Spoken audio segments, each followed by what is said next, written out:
Hello there, Stanley Carr here. I love collecting music and sports memorabilia. Want to know where you can find some? I'll tell you. Go to oldglory.com. This website features one-of-a-kind apparel from your favorite sports teams and musical artists. And I can help you get 15% off of all items. Use the code WWH135. Enjoy the episode. Welcome to Wrestling with Heart, a podcast looking at pro wrestlers giving back to their community. Join me, Stanley Carr, as I interview wrestling's hottest names who use their platforms as entertainers to raise awareness and do community service.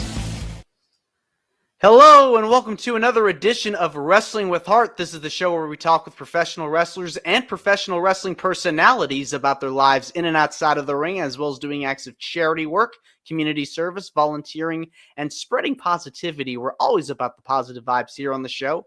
And with me right now, I've got a very special guest. He is a former WWE and NXT star, now a country music star. I am pleased to welcome the one and only Bobby Steveson. Welcome, Bobby, to Wrestling with Heart. Yo, man, what's up? Thanks for having me on.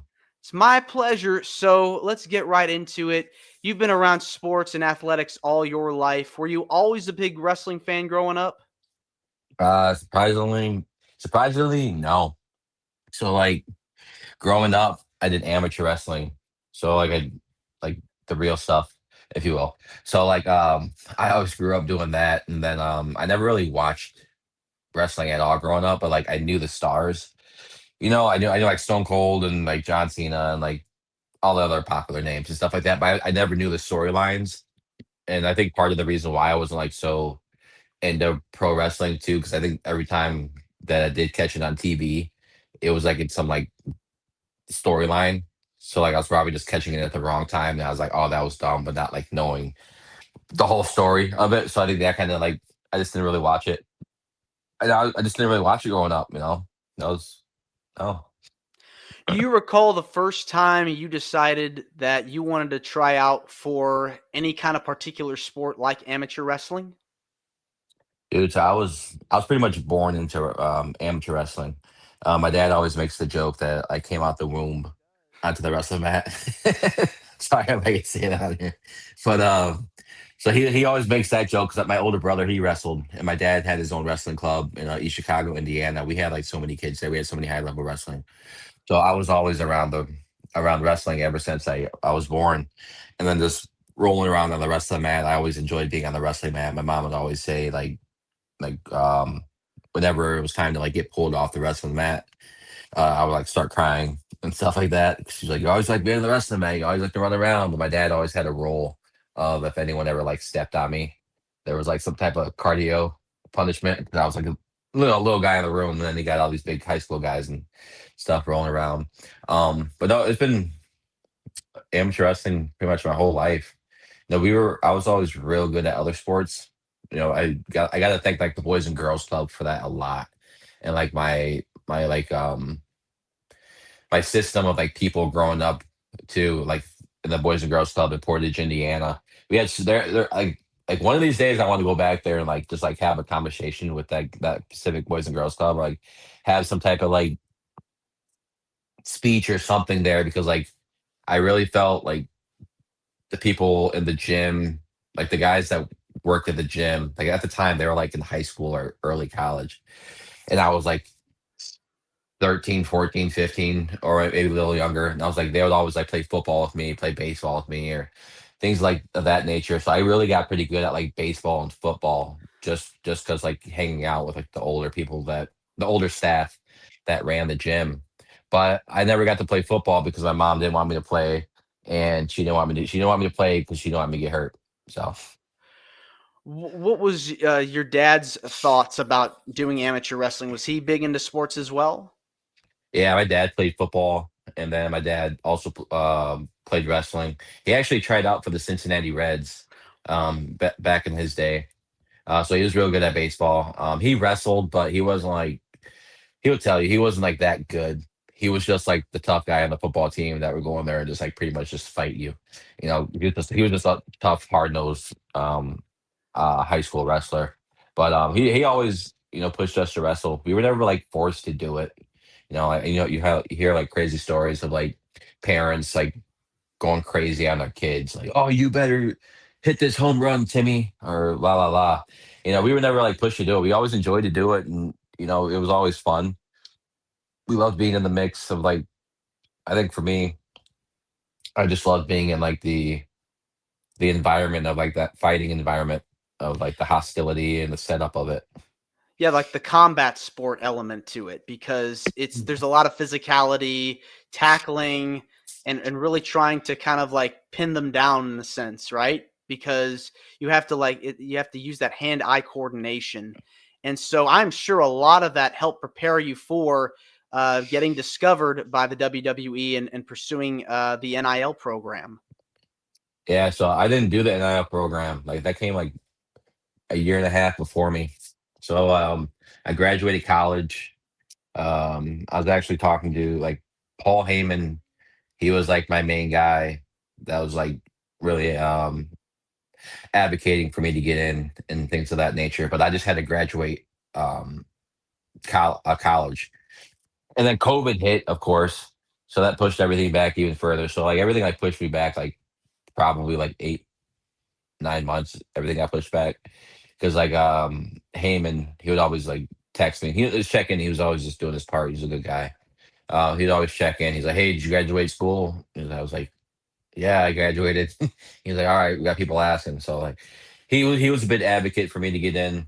So I actually did my tryout in November of 2020. Yeah, November of 2020.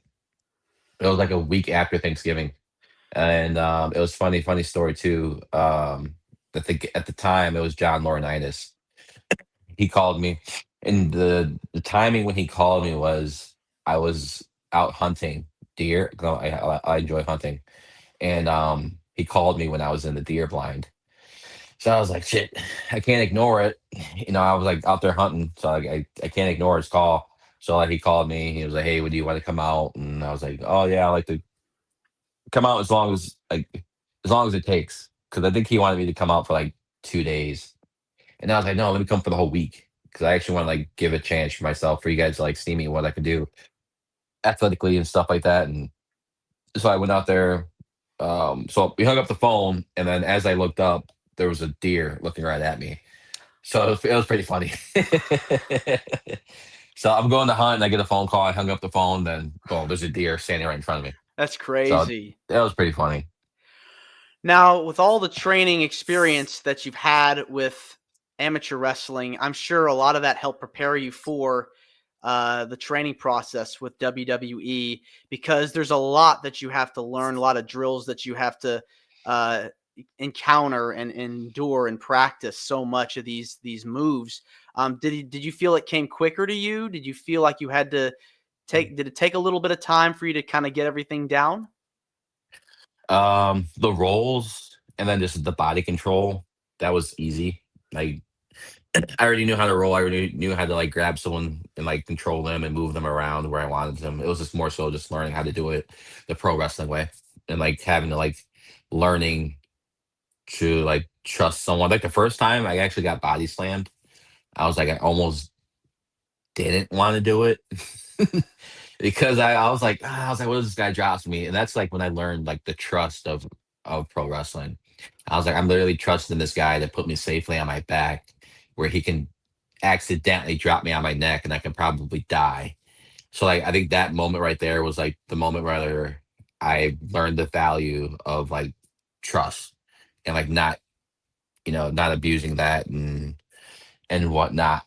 But like I think the hardest thing for me with like the pro wrestling, I think with like a lot of people that do like amateur sports and stuff like that is like just showing emotion. Because you're obviously like football players, everyone that plays football, they're all tough guys, So like you get like a big football player, and then you put them doing where they have to do like a funny promo and express themselves. They're like, "Oh, I'm supposed to be a tough guy, and all my boys know me as a tough guy. And now I got to go on the screen in front of millions of people and act like an idiot, like a funny guy." Then it's like, okay, but like I think that was like the hardest part for me was, but I got used to it. I got to really thank Terry Taylor for that. He was my main coach in NXT. He really helped me out. Just like not caring what other people think, just like go over the top. It's better to go over the top and have. It's better for them to pull you in when you're over the top instead of them telling you to give you more to give more. So I got to really thank Terry Taylor for that. So he was like a like big inspiration for me when I was at the Performance Center. You were at NXT for quite a while, and they put you with Diamond Mine, working with the Creed brothers and Ivy Nile. What was it like working with them? It was fine. We all had similar backgrounds. I actually got to wrestle. I amateur wrestled Brutus Creed when we were in college. So we wrestled, and then I knew Jacob, Julius, just from like the wrestling community and stuff like that. So we just like had some like mutual friends, mutual connections. So like we already knew each other when we got there. And then Ivy, I met her when I was at NXT. They're all like good athletes, so we all blended pretty well. So it was pretty easy.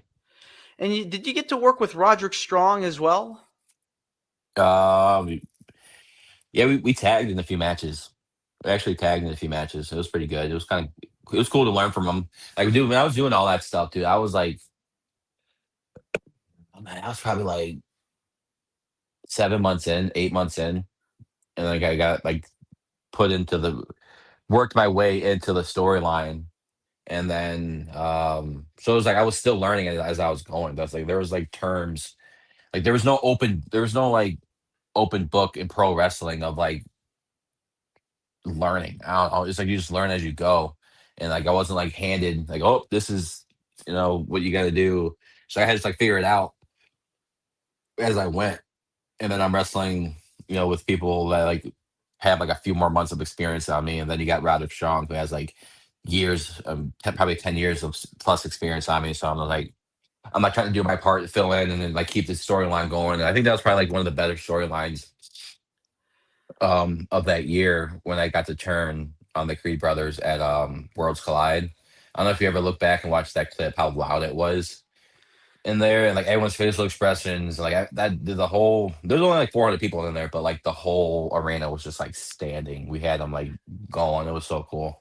And then that video, the reel they did, that was probably the most popular reel that they had that year.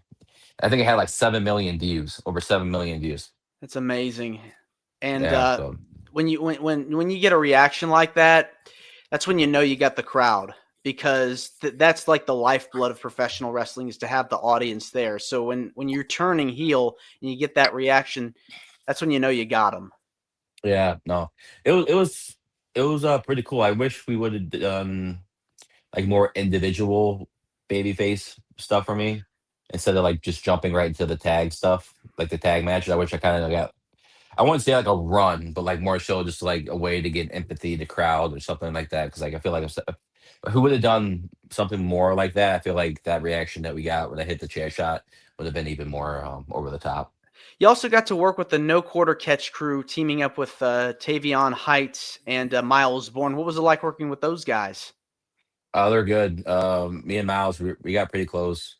We still hang out to this day. We do a lot of fun stuff. Let's go to the beach and listen to country music. Do the country boy stuff, and it was fun. In a way, it was kind of just like Diamond Mine 2.0, if I'm being honest.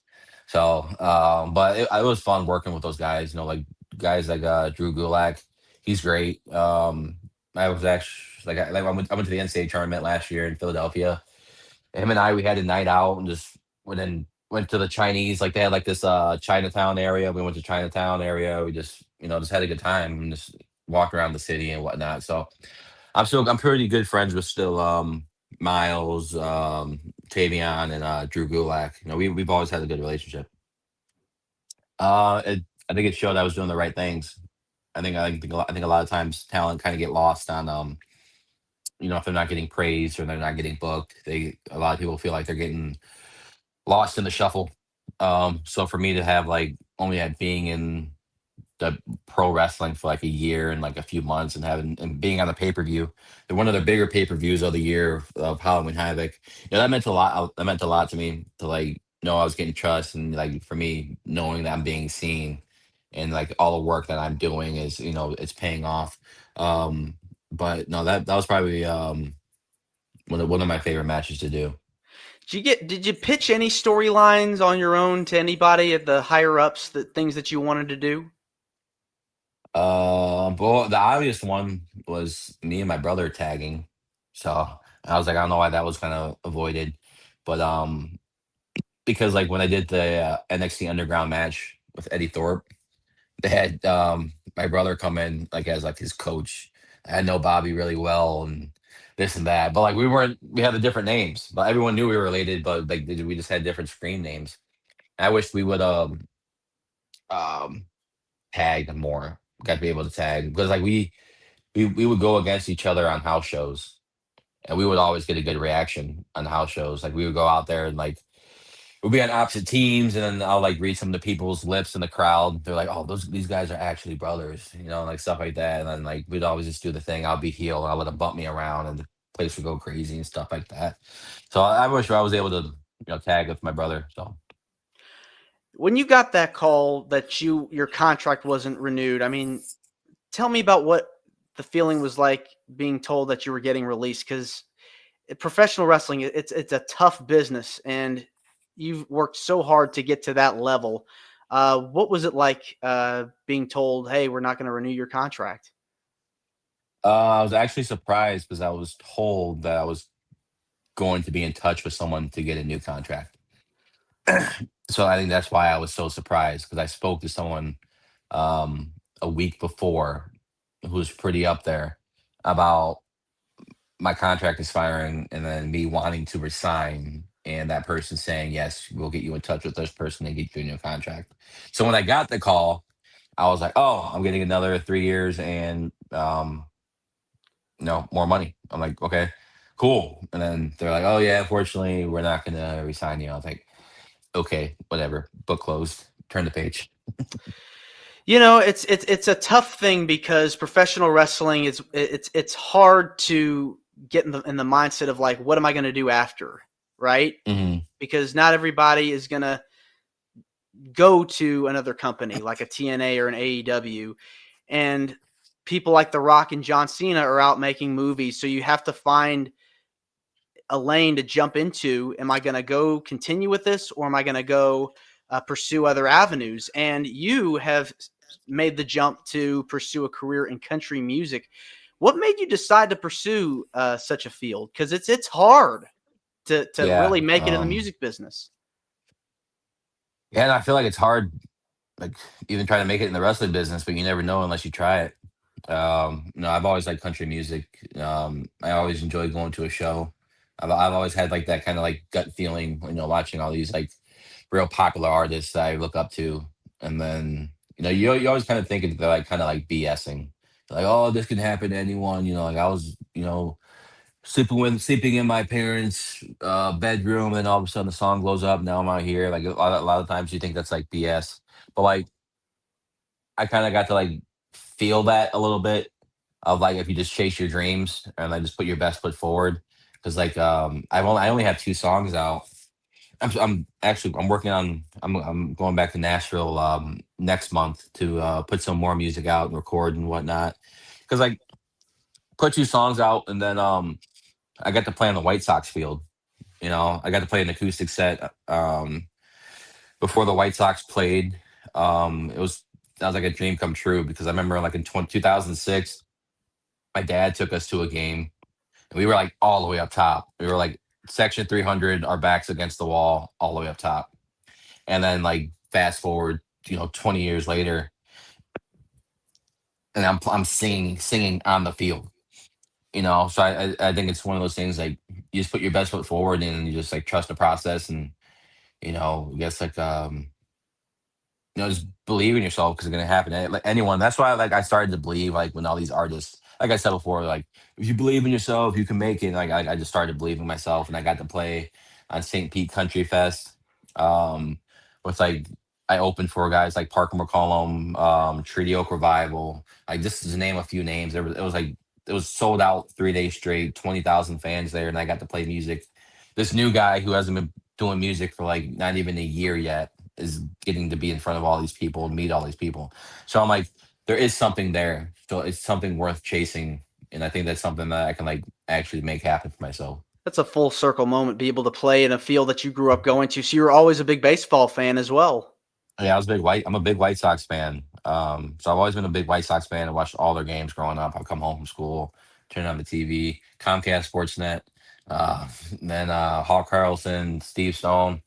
Those are my guys. I've always watched. I can name every player that was on that 2005 World Series team, the starting nine.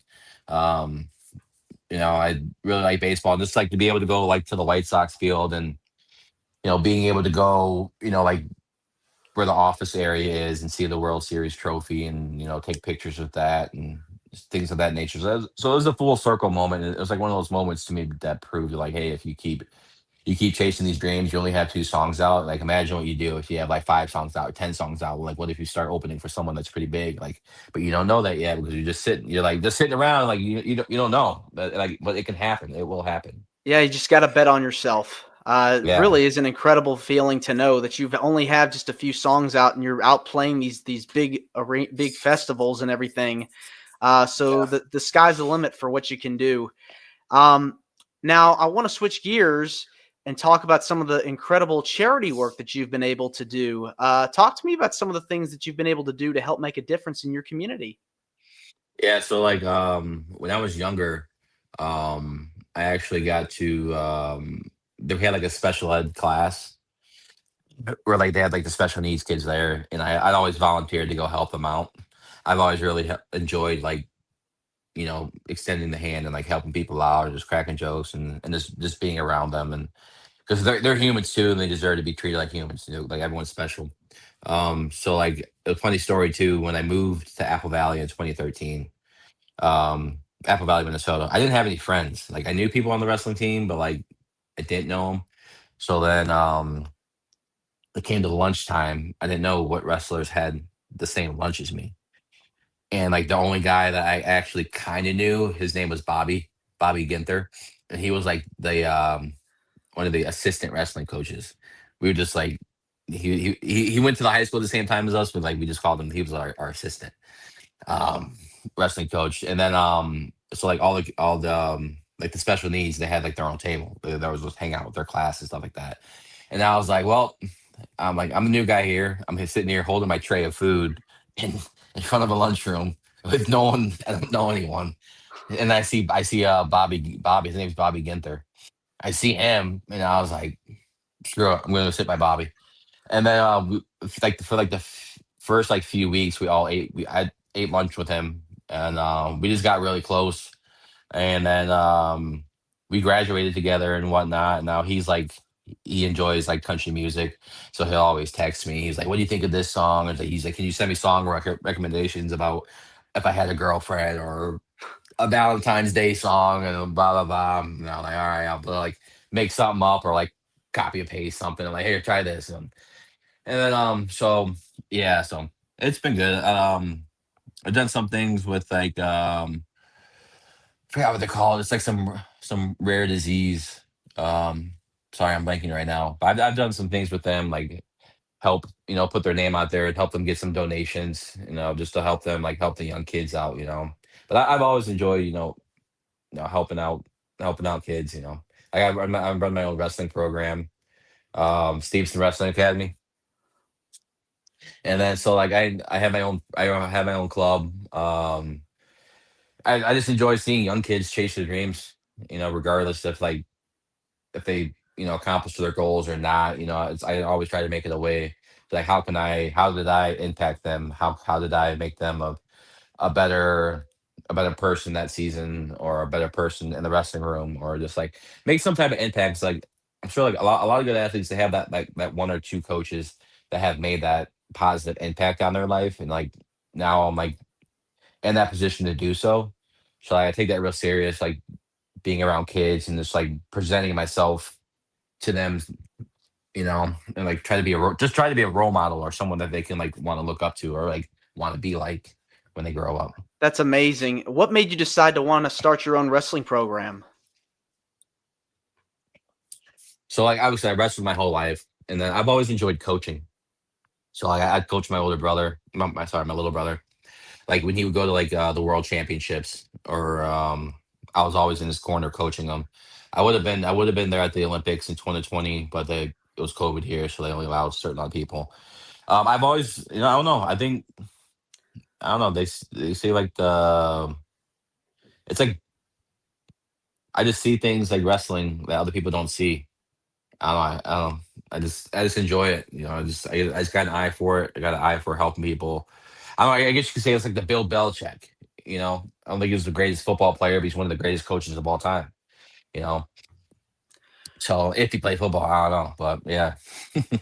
What is it about giving back to the community that gives you the most joy? um, Reaching their goals. Just reaching their goals. Yeah, You can do anything you want if you just set your mind to it and work at it. It just takes hard work, discipline, and luck. yeah. Take it till you make it. Now, is the door completely closed with pro wrestling? Have you thought about going back? I did a match a few months ago, like in November. I enjoyed it. It was different because I never did the indies, so it was like different vibes. So like it was like one of those things like I graduated college and I went in a way kind of to the big leagues, and then like I got to like skip that route of the indies. Um, and then I got to go do it, and I just didn't know what to expect, because I was just used to seeing how like WWE ran things, like how everyone's so hands on and like given direction. And then I did the show, like there's like really no direction, which kind of felt good because I felt like less stressed showing up. Like granted, you're not putting on a show in front of like 15,000 people, and then 3 million people at home watching. So it was less stressful, and it was like more enjoyable too because like I was like just go out there and have fun, and then just drink beers after. So it was fun. But no, it's not closed. I kind of got my mind focused on other things right now.